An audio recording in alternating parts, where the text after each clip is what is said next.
Selamat malam, Bapak Ibu, saudara-saudara, juga anak-anak dan sahabat GPIB yang diberkati oleh Tuhan Yesus Kristus. Berjumpa kembali di dalam program Night Call GPIB. Bersama saya, Pendeta Yohanes Duka Kadiwano, Ketua Majelis Jemaat GPIB Batra Hayat Surabaya. Malam ini kita akan membaca Alkitab dan kita akan merenungkannya. Maka terlebih dahulu mari kita satu di dalam doa. Terima kasih ya Tuhan, Engkau telah menuntun dan menyertai kehidupan kami sepanjang hari ini hingga sampai malam ini. Malam ini kami mau pakai waktu dan kesempatan yang Engkau beri untuk membaca dan merenungkan firman. Kami mohon tuntunan kuasa Roh Kudus-Mu sehingga kami boleh mengerti dan memahami kehendak Tuhan, dan lebih daripada itu kami menjadi pelaku firman dalam langkah hidup kami ini. Inilah doa kami Tuhan, di dalam nama Tuhan Yesus, firman yang hidup, kami berdoa. Amin. Pembacaan Alkitab terambil dari surat 2 Korintus pasal 8 ayatnya yang ke-10 sampai dengan ayatnya yang ke-11 yang menyatakan, tentang hal itu, inilah pendapatku. Itu berfaedah bagi kamu yang sejak tahun lalu sudah memulai. Tidak hanya untuk berbuat tetapi juga berniat untuk itu. Selesaikan jugalah pelaksanaannya itu sekarang. Hendaklah pelaksanaannya sepadan dengan kerelaanmu, dan lakukan itu dengan apa yang ada padamu. Demikian pembacaan firman Tuhan pada malam ini. Bapak Ibu, saudara-saudara, anak-anak yang diberkati oleh Tuhan Yesus Kristus.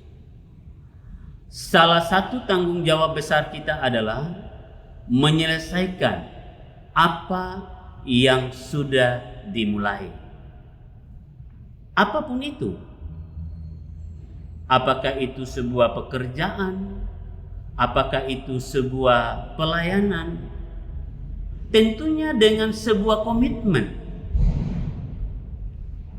Kita harus ingat bahwa menyelesaikan hingga akhir selalu lebih penting dari memulai suatu pekerjaan. Dan pekerjaan yang tidak selesai serta tidak memberikan hasil sama saja tidak pernah dimulai. Bapak, Ibu, Saudara, dan juga anak-anak dan sahabat GPIB yang diberkati oleh Tuhan Yesus Kristus. Surat 2 Korintus pasal 8 ini ditulis oleh Rasul Paulus kepada jemaat di Korintus dengan maksud ingin mengingatkan mereka akan janji jemaat Korintus.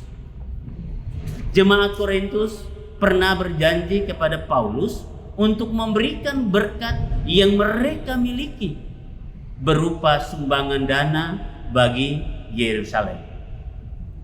Namun dengan berbagai berjalannya waktu dan hari, mereka mulai undur dari janji mereka sendiri. Dan Paulus melalui surat ini ingin kembali mau menegaskan apa yang menjadi janji jemaat Korintus.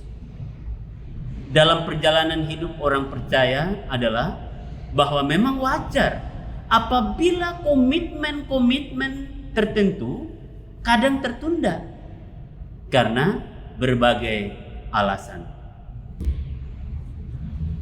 Dalam bacaan kita pada malam ini, Paulus mengingatkan jemaat Korintus tentang apa yang mereka sudah lakukan setahun sebelumnya.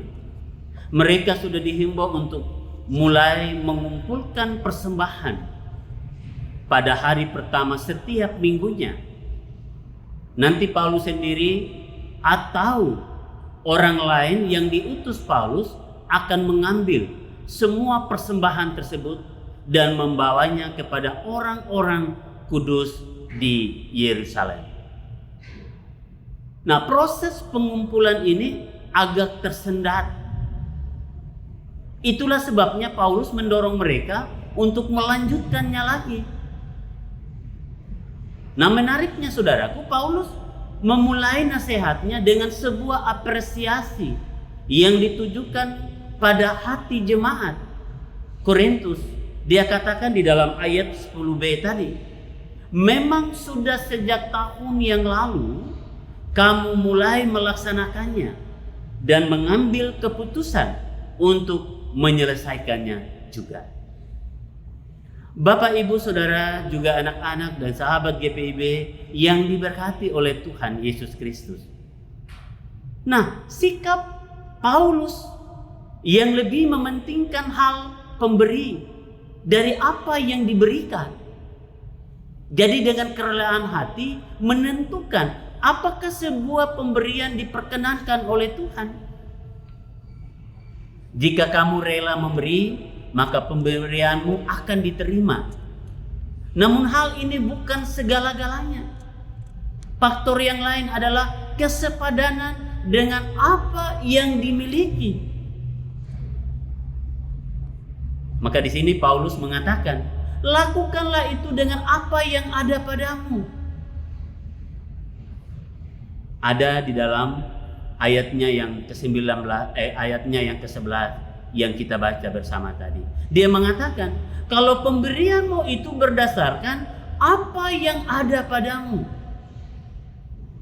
Maksudnya semangat untuk memberi seharusnya terwujud dalam pemberian. Jumlah yang dimaksudkan di sini saudara bukan soal total yang diberikan, tetapi lebih ke arah persentasi dari kepemilikan. Yang memiliki banyak, nah seharusnya memberi banyak. Sedangkan yang memiliki sedikit tidak boleh menjadikan kekurangan sebagai alasan untuk memberi persembahan yang sedikit. Jadi masing-masing memberikan sesuai dengan apa yang dia miliki dan memberi dengan penuh sukacita. Yang tidak memiliki apapun jelas tidak memberikan apapun. Hal itu pasti bisa dimaklumi.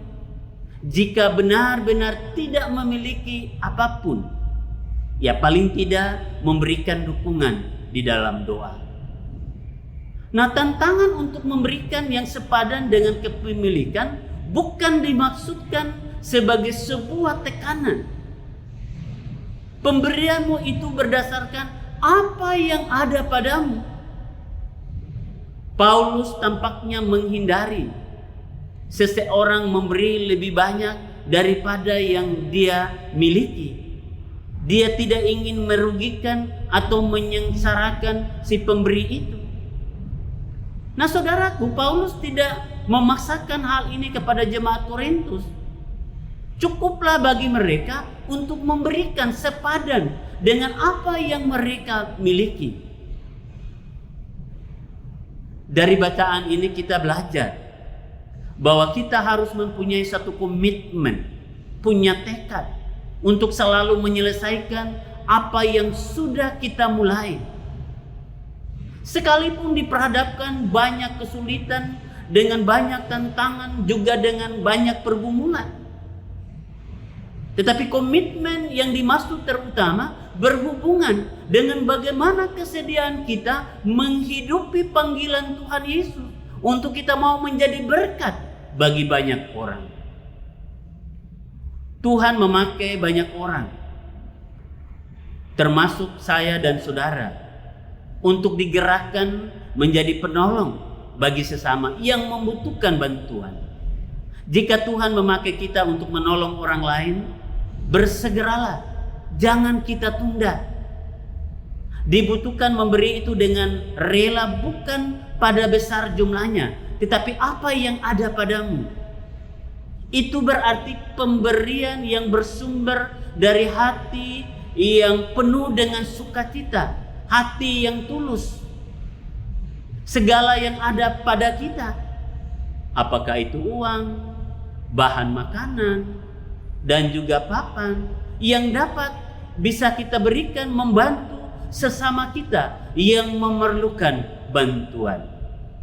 Bantulah mereka, jangan menunda-nunda. Nah, di sini Paulus memotivasi kita memberi bantuan harus dengan ikhlas, harus dengan tulus, tetapi juga untuk hormat dan kemuliaan nama Tuhan. Amin. Bapak, Ibu, saudara-saudaraku yang dikasihi dalam Tuhan Yesus Kristus, mari kita satu di dalam doa.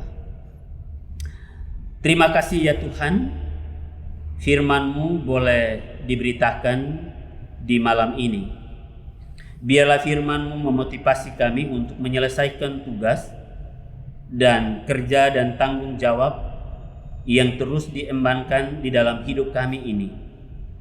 Ketika banyak tantangan, rintangan, Engkau mampukan kami untuk terus fokus melaksanakan apa yang Tuhan percayakan, yang harus kami lakukan dalam hidup kami ini. Berkati semua yang selalu dengan setia dalam mengikuti pelayanan di dalam night call. Engkau yang mengenal kami semua Tuhan.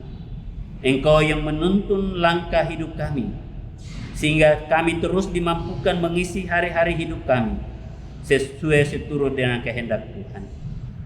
Berkati tim multimedia yang selalu setia melaksanakan pekerjaan pelayanan di YouTube Night Call ini.